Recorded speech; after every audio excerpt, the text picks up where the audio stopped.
આજે ચારણ કન્યા નામની એક મહાન કૃતિ વાંચી તો મનની ઈચ્છા થઈ કે લાવને તમારા સમક્ષ એની મહાનતા રજૂ કરું.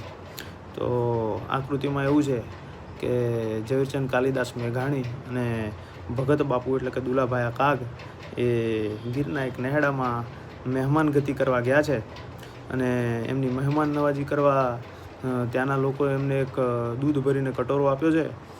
એટલામાં બહારથી બૂમ પડે છે કે હાવજ આવ્યો. એટલે ઝવેરચંદ કાલિદાસ મેઘાણી રહ્યા મૂળ વાણિયાનો દીકરો, એટલે સહજ ભાવે એમને ડર ઉત્પન્ન થાય અને એ દૂધનો કટોરો બાજુમાં મૂકી અને બહાર જોવા જાય કે શું થઈ રહ્યું છે.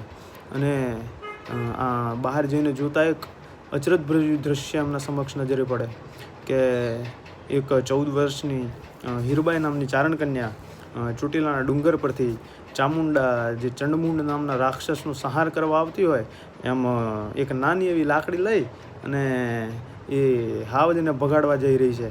અને આ દ્રશ્ય જોઈ અને ઝવેરચંદ મેઘાણી થાય હા મારા ભારતની દીકરી આવી હોય, અને તરત એમના મુખેથી સરસ્વતી સરે અને આ ચારણ કન્યા નામની કૃતિ લખે.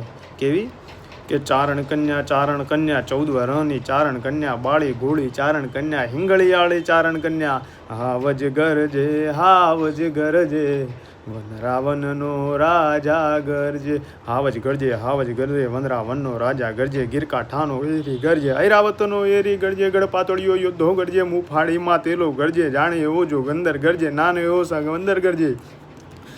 અરે ક્યાં ગરજે, ડુંગર કે ઝાડામાં ગરજે, કણબીના ખેતરમાં ગરજે.